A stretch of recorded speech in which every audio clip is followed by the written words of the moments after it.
Deus Ex Human Revolution is a 2011 immersive sim developed by Eidos Montreal. It is a prequel to the acclaimed original Deus Ex, which I also reviewed on my channel, and arguably one of the most stressful reboots any developer had to ever work on. I think most of you watching already know the story. The original Deus Ex was praised at release for its genre-bending design and went on to be considered one of the best video games ever made.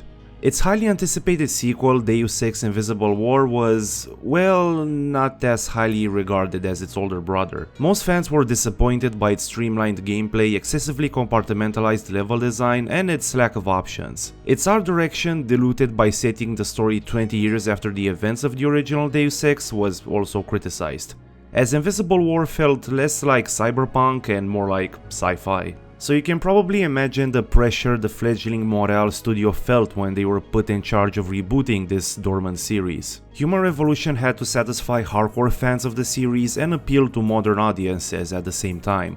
The gameplay had to echo the open, player agency-centric design of the original, and be its own thing.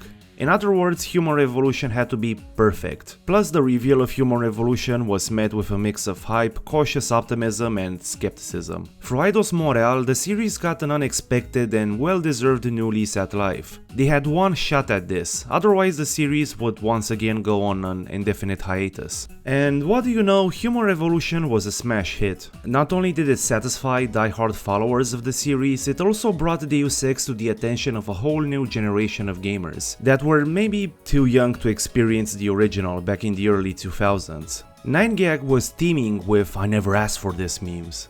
Remember 9gag? Cause I do, and I want to erase all memories of it. Dubious meme aggregators aside, I don't think it's a stretch to say that Human Revolution played an important role in resuscitating the immersive sim genre. Or well, not exactly resuscitate, but I'm sure its success convinced the boardroom sharks that immersive sims could be commercially viable. I'd even go as far as to say that it was a full-blown cultural phenomenon, as it dropped in a time when the themes it approaches started becoming more relevant. And that's exactly why now, 10 years later, thanks to Human Revolution's critical and commercial success, the Deus Ex series is alive and well.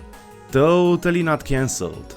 Mankind Divided Human Revolution sequel had a rocky start, but from a gameplay perspective it greatly expanded on the foundation laid down by its predecessor. Surely Square Enix hasn't assigned a core development team to work on a soulless tie-in cash grab for a media franchise owned by a multinational corporation. I wanna say Disney, it's on the tip of my tongue.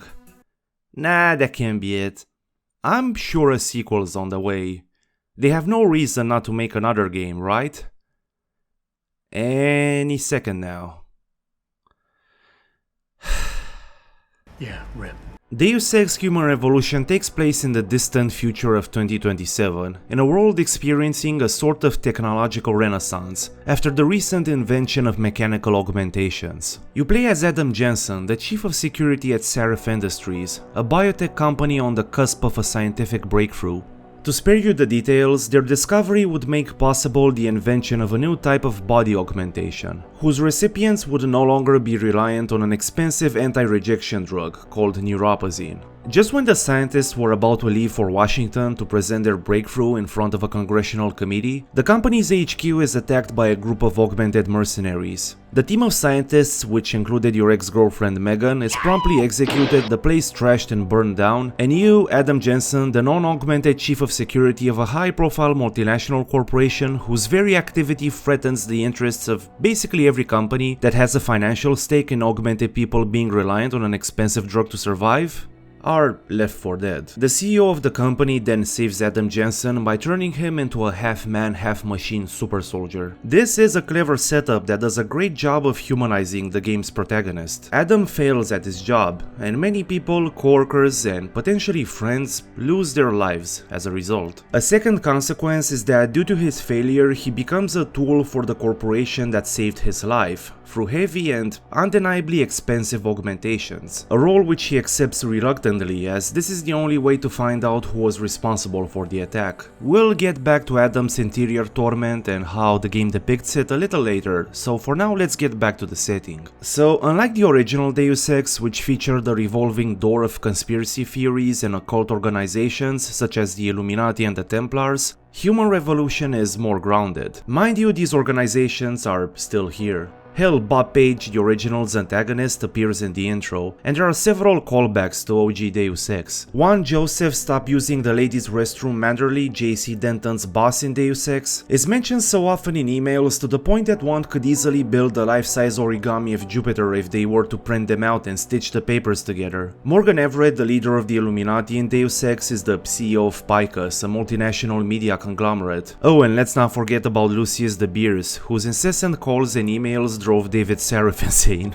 You can find his cryogenically frozen Illuminati elder ass in Morgan Everett's penthouse towards the end of Deus Ex. I gotta admit, hunting for these tiny lore connections was super fun. The game could have gone for the fan servicey route and put them like everywhere, but no, in most cases you have to really poke around for them. At the beginning of the game you can find an article about Philip Meade, the governor of Florida in Human Revolution and the president of the United States in OG Deus Ex. He made a super brief, non-speaking cameo in the original, so it's kinda cool the writers included him here as a small reward for players who paid attention. So yeah, what I was trying to get at is that this time around the focus is placed firmly on society. So no grey aliens, men in black, chupacabras, and lectures about the Templars' influence on the international banking system.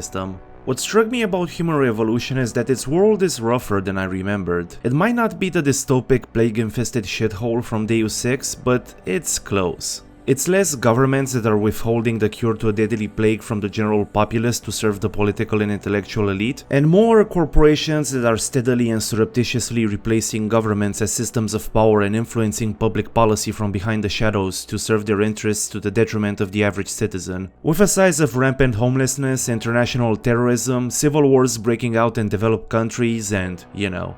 Yeah, things are bad, but not so bad that distracting yourself with trashy reality shows wouldn't work. So, kind of like our world. I feel almost bad for the people from Deus Ex Human Revolution, because as tough as their lives may be in 2027, they have no idea what's coming for them in less than, let's see, 30 years? See this guy here? His daughter will most likely die of the Grey Death. Look, she's here. Oh my god, I'm horrible. This is all contrasted by the sort of cautious societal optimism that the invention of augmentations brought. You'll find tons of in-game literature like news articles treating the positive impact augmentations have had on society, but the game makes sure to also present the backlash. Human Revolution has tons of examples of great world building. Let's take Detroit. Besides being the home of Big Sean and Proto-Martyr, you might also know that Detroit went through a golden age in the 20th century thanks to its cutting-edge auto industry, followed by a period of steady decline and sharp collapse after the 70s. In Human Revolution's timeline, Detroit's economy was essentially resuscitated by David Sarif, who wanted to transform his hometown into a hub of scientific and technological innovation, which he succeeded at. Well, kinda. While Sarif Industries did offer the city a new lease on life, in a weird twist of events it also deepened the class and economic divide. Only this time the divide is between the people who can afford the expensive neuropozyne and those who can't. So you got organized groups of augmented criminals who make profits by selling neuropozyne on the black market, and during one early game side quest, Sarif employees who robbed the company's neuropozyne inventory to distribute it to the needy. Mind you, I'm only scratching the surface here. These social issues aren't specific to Detroit. On that same note, I'm not suggesting that David Sarif is personally responsible for the sorry state of Detroit, but I think it's interesting to analyze how Sarif, who by all means had good intentions, at least for a businessman, inadvertently made things a little bit worse. Sarif also fascinates me as a character. Like, I love how he uses those big ass war room screens from his office just to follow baseball scores, or the disappointed uncle demeanor he sometimes displays when you call him out on his shit. Like, you're too young to understand, Adam. The way he says Adam kills me every time. The writers did a great job with him and I really want to see more video essays analyzing him. Now, one of the most interesting questions the game poses is whether Adam Jensen's wounds actually justify the level of augmentations he was subjected to. Don't get me wrong, Adam got a severe ass whooping from the mercenaries, but nothing Human Revolution's version of 2027 conventional medicine couldn't fix. And according to Grizzled, guts spilling out of his stomach private detective Brent Redford, it seems like Sarif might have gone a bit too far with the augmentations. Mind you, this is just a throwaway line that the story never circles back to, and as far as I remember, Adam doesn't confront Sarif about this. Now let's talk a bit about Adum himself. I mentioned earlier that the game does a great job at depicting Adum's feelings about his augmentations. The thing is, while the story itself touches on this only briefly, most of the heavy lifting is done through the environmental storytelling in Adum's apartment. In my 28 years on this earth, I've been to many, let's call them bachelor apartments. You know what I'm talking about. They're not messy, but they sure as shit stink of sadness. But Adum's apartment, holy shit, it hit me like a truck. I know I say this a lot and never do it, but I could see myself dedicating an entire video to analyzing Adum's apartment. Okay, where do I even start? So when you first step into the apartment, everything seems in order. It looks like your typical company-provided corporate apartment. A state-of-the-art luxurious penthouse with smart security systems and a view of Detroit's cityscape that could serve as the backdrop to many a noir monologues. Interestingly, commentary from the developers states that the working-class Adum would never choose to live in such an apartment on his own accord, and the clutter in the apartment demonstrates that. It gives the impression of a person who isn't used to luxury and doesn't really know how to act around it. It's kind of like when you've eaten burgers in pubs your entire life and then you find yourself at a fancy restaurant, maybe at some high school classmate's wedding, and you see like 50 forks and knives of different shapes and forms lined up in front of you and you don't know what to do with them. Circling back to Adum's apartment, I think it's one of the best examples of show and not tell type of storytelling I've seen in a video game. A cursory glance is more than enough to find out more about Adum's personality and his struggles as a newly augmented person. There's Adum's quirky, almost childlike side shown by his fondness for cereal and building water clocks, but that's just the surface, because the more you come through Adum's apartment, the more apparent the extent of his depression becomes. Trash bags on the kitchen counter, dirty dishes next to the sink, a book titled Living with Your New Cybernetic Prosthetic on his desk. This email broke me, by the way. The bathroom is filled with prescription drugs of all types, and let's not forget about the cracked mirror in his bathroom. This single piece of environmental storytelling says everything about Adum's struggle to cope with his augmentations. What surprised me is that the writers took time to flesh out a small story around this cracked mirror. So on Adum's computer there is an email from the building's landlord stating that she is still waiting for the mirror to arrive. However, on her computer there is an email noting that the mirror's been gathering dust in a storage room for weeks. But this is more than just your typical landlord-tenant antagonistic dynamic. Apparently she's an anti-augmentation supporter, and her refusal to honor Adum's request is a passive-aggressive form of protest. Great stuff. To conclude, this apartment does such a great job at showcasing Adum's personality that it almost makes up for Adum's, I don't wanna say lack of personality, but rather emotional stiffness throughout the campaign. Other than the occasional back and forth banter with Pritchard and his heartfelt conversations with Malik, we rarely get to see that side of Adum in-game, which is understandable. If I'd been tasked with dismantling a terrorist group and tackling a global conspiracy in a single night, I don't think I'd have the mental energy to talk about my feelings. Fuck you, robot! Deus Ex is one of the most influential games of all time. I know, what a courageous statement. But I think it's important to bite the original's... Did I write this? But I think it's important to note the original's legacy, because developing a follow-up that captured the spirit of Deus Ex and modernized the formula at the same time must have been a serious and stressful undertaking for Eidos Montreal. Another vital thing to point out is that Human Revolution was their first game. Yeah, sure, okay, this wasn't a fledgling indie studio, they had the backing of a major company, but still that doesn't make their success less notable. That being said, in this section I want to focus less on how Human Revolution compares to the original and more on how the game holds up on its own. I will draw up the occasional comparison to prove a point, but other than that I'll try to keep this section as OG Deus Ex clean as possible. But before we get into the gameplay, let's briefly go through a few of the major changes Human Revolution brought. Lockpicks and multi-tools are gone and replaced with hacking. I don't mind this change that much, though I miss combing through the maps for these tools. This streamlining makes exploration a bit less rewarding, but not by much. Combat is not dog shit. Weapons feel good and the combat is more akin to a tactical shooter. Even with a tank build, Adum dies quickly, so you can't go in guns blazing. It's a good compromise in my book. A third-person cover system. It's a product of its era, but it does its job and it makes sneaking more enjoyable. Active abilities such as takedowns and cloaking consume energy. For example, one takedown consumes one battery worth of energy, which can be recharged with certain consumable items. I don't have anything interesting to say about this mechanic, so I'm not gonna talk about it in this video. It's been discussed to death in other videos anyway. Check out Never Knows Best's retrospective on the Deus Ex series, he makes some good points about it. Sleep darts are not useless. 2 hubs compared to 5. What they lack in numbers more than make up for in size. Eidos Montreal wanted to add several more, which included the cyberpunk version of Montreal, but those were cut from the final game. We'll circle back to the hub areas later. Vending machines now have a 30% chance to drop orange soda. I'm fucking with you. With that out of the way, the first thing I want to talk about are the RPG mechanics. So, as you might have noticed, skills are gone and replaced with augmentations. As much as I liked having skills and augmentations as separate things in the original Deus Ex, nobody can deny that the game suffered from a redundancy problem. Human Revolution solves this by merging all of those systems into augmentations. You start out with a few basic augmentations, such as the info link, which is so story essential I have no idea why it takes up space in the augmentation screen.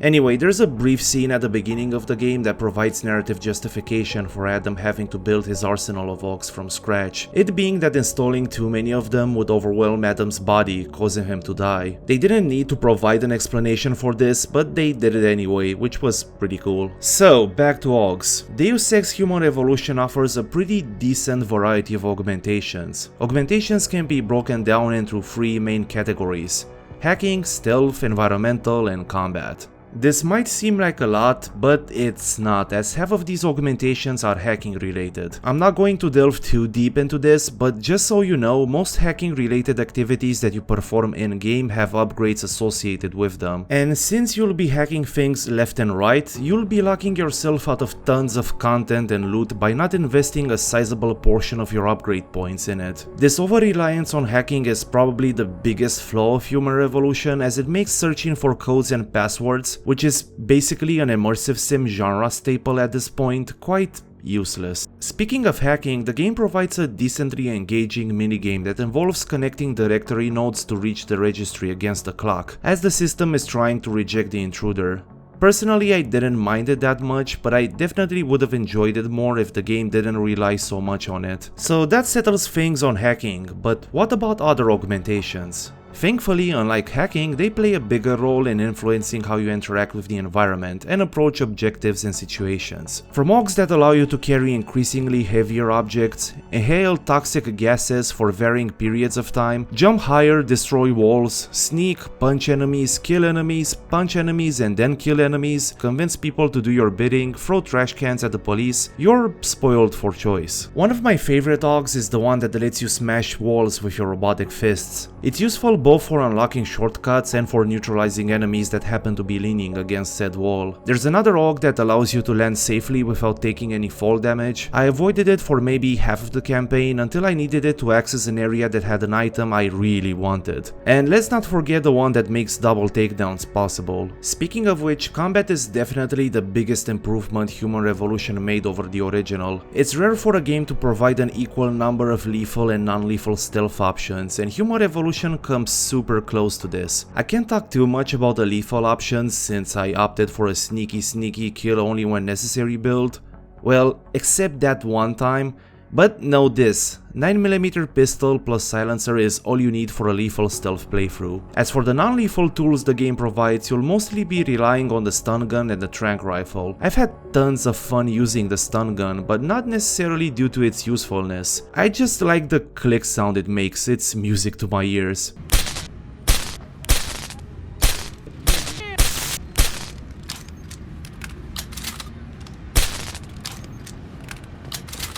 As for the tranq rifle, I decided to stop using it halfway through the game due to how overpowered it is. I don't know what materials they use to make these darts, but they go through everything, including the thick armor tank type enemies wear. Other neat tools include the EMP grenades to disable cameras and robots, hacking devices that you can attach to computers and terminals, and vents. Yes, you heard that right, I view vents as tools. If there's one thing Immersive Sims taught me, it's that when push comes to shove, a cramped, suspiciously clean vent will always be there to lend a helping hand for your gaming shenanigans. Now that we've taken a brief look at the game's mechanics, it's time to talk about the, well, Immersive stuff. A core element of immersive sims, at least for me personally, is the ability to use the systems and the tools the developers provided to solve problems, most often in ways not even the designers anticipated. This can involve refusing to engage with the mechanics and instead warping the systems and the game environment to match your problem-solving process. Similar to the original Deus Ex, where you could completely ignore augmentations and skills and beat the game solely by sneaking and ignoring everybody. Human Revolution doesn't provide the same degree of player freedom, but it comes pretty fucking close. Let me give you a couple of free examples. So, at the beginning of the game, I was severely lacking praxis kits to unlock Adum's acrobatic augmentations, and I knew for a fact that Detroit had dozens of hidden loot stashes that couldn't be accessed through conventional means. What I'm trying to say here is that I couldn't jump higher than 1 meter for the life of me, and I was too poor to afford the upgrade. So, in a moment of desperation, I did what every person in my situation would do and went for the trash cans. Not to look for food, mind you, but to pick them up and commit minor acts of vandalism. So, I needed to jump over this fence, right? My robotic feet didn't have the required chipset installed, so I traveled to the other side of the map, stole a trash can near a dilapidated gas station, went back, dropped it next to a payphone, climbed on the payphone, jumped over the fence, and hey, cash money. Not impressed? Don't worry, I got a couple more trash can parkour shenanigans for you. I wanted to reach that ledge over there, but I couldn't do it for the reasons stated above. The payphone underneath the ledge was too short for me to reach the ledge by jumping, so I needed an object to boost me up. The problem is that you can't jump while holding objects, so I just threw the trash can in the opposing wall, hoping it would ricochet and fall on the payphone, which is exactly what happened. Still not enough? Oh boy, let me tell you about that time when I threw a fucking 50-kilogram dumpster on top of another dumpster and created a ramp. Does the ability to create pathways by manipulating public property make for good immersive sim gameplay? No, but it's definitely an important part. What I was trying to emphasize through my lengthy trash can themed tangent is that Human Revolution provides tons of options to solve problems and overcome obstacles. It has that if this solution seems inconvenient, there must be a better one around the corner design philosophy that incentivizes players to go the extra mile and look for alternatives. If you stumble upon a group of guards blocking the only pathway, there's usually a vent nearby that you can use to sneak past them. Booby traps can be shot down from a distance or disarmed manually if you're brave enough. Laser traps can always be deactivated by hacking a terminal. Or, and I can't stress this enough, vents. Buildings have multiple entrances. If you don't feel like crawling through filth like a cyberpunk rat, maybe there's a person you can charm to let you in. How do you persuade them? I'm so happy you asked. Just use your trusty social enhancer rock, or Cassie. It's a cranial implant that creates a rudimentary psychological profile of the targeted individual, which you can then use to respond accordingly. Alphas can be appeased, but they get pissed off when you try to intimidate them. Betas respond to intimidation, but will become suspicious if appeased. There's nothing more to it, but I appreciate the effort to spice up the dialogue. It doesn't work on everybody though. Your friend and personal pilot Malik actually calls you out if you try to use it on her. Fun stuff. So yeah, Human Revolution provides lots of options. So many in fact that while sneaking through the Detroit police station, I remembered that had I talked to my police officer buddy in the lobby, I could have explored the building undisturbed. Similarly, if you can get your hands on a security pass, you can explore the Taeyong facilities in Upper Hengsha without having to worry about sneaking. I love these missions that let you hide in plain sight. Speaking of public and not so public property, let's talk about exploration. Now, it wouldn't be a Deus Ex game if the maps wouldn't be designed with a rabbit hole logic in mind, and Human Revolution provides that in spades. But as you may know, exploration is reliant on intelligent map design, and oh boy, these hubs man. There's two of them in Human Revolution, Detroit and Hengsha, and I gotta tell you, the first time I saw them 10 years ago, it was love at first sight. 2027 Detroit is a post-industrial city that is at both times a sophisticated high-profile hub of technological innovation and an urban hellscape. While researching this video, I found out that the entire hub is effectively an homage to Hell's Kitchen from Deus Ex. And yeah, I can definitely see that. This fire escape looks suspiciously similar to the one underneath Paul Denton's apartment. There are even small moments that echo Really? Small moments that echo moments? From Deus Ex, like when you're sent to confront a couple of goons on the basketball court. What's great about Detroit is how the designers implemented the dilapidated, half-assed infrastructure into the exploration mechanics. Like, you move a barrel and there's a hole in the fence that leads to a vent which connects two major Detroit neighborhoods. To reach the roof of this gas station, I had to enter an apartment block, walk up to the third story and jump out the window. The game was gracious enough to reward me with a sniper rifle. Now let's move on to Hengsha. If you thought Detroit with its run-down buildings, trash-filled alleyways and crack houses was difficult to navigate, wait until you get to Hengsha. The bustling, high-tech, low-life metropolis of Hengsha is not necessarily big, rather vertical and convoluted, but in a good way. While Detroit provided some breathing room with its wide main streets, Hengsha is all cramped, looping side streets connected by stairways and tunnels. Calling it claustrophobic would be an understatement. Its aesthetics can also play a role in making the player feel confused. I'm talking of course about the bluish color palette combined with the bright neons emanated by businesses. Hengsha is quite overwhelming, even for seasoned players, which makes finally unraveling this maze-like urban hellhole all the more satisfying. The map design in Human Revolution has an almost uncanny ability to push you to explore, bit by bit until you gradually uncover all of its nooks and crannies, to break into every apartment, hack every computer and read every mail. The fact that Human Revolution tends to hide its best loot in the most unexpected places definitely doesn't help in terms of staving off my impulse to explore every corner. When I found a credit chip on an air conditioner on the third story of a building, I felt as if somebody injected a canister of dopamine straight into my brain. Adam! Now the last thing I want to talk about are the side quests. Human Revolution doesn't have a lot of side quests, but what little there is does a great job at fleshing out the world, which is exactly what a side quest should do anyway. In this section I will cover 2 side quests, so if you don't want to get spoiled, skip to here. Whew, thank God they're gone. Okay. Let's talk some fucking quests. So the first side quest I want to cover is called Rotten Business. This quest is more in line with your typical noir story. Adum meets an old friend from the force who is working undercover as a working lady. She'd been working off the books to find enough evidence to arrest a cop who she suspects is dirty, but is too high up in the hierarchy for his peers to open an investigation. Plus the dude's legit dangerous, he's more gangster than cop. Almost cartoonishly corrupt. What's interesting about this quest is the sheer multitude of ways you can fuck it up. Your friend insists you take a stealth approach and avoid killing anybody, if possible, because anything else would compromise her investigation. Outright killing the sleazy cop is not ideal either, as your friend wants to make a point by bringing him to justice, and ideally put herself in a position where she could start reforming the Detroit Police Department. In my opinion, it's one of the best side quests in the game, as it shows a side of Detroit, namely the institutional corruption plaguing the city, that isn't explored that much in the game. The second and last side quest I want to cover is called Bar Tab. This bartender, who's definitely not a Triad member, has you recover a debt from a woman who took money from them to buy a social enhancer implant. Seems pretty straightforward, right? Pretty uncharacteristic of the stoic and honor-bound Adam Jensen to play the mob enforcer, but hey, I really needed the XP, so whatever, fine. I'll do it. But talking to the woman reveals a whole new facet to this whole ordeal. Apparently the reason she installed this implant was to remain competitive in her job as a financial broker. She'd become disillusioned with her job after realizing that even though she graduated top of her class and worked her way up to a prestigious position,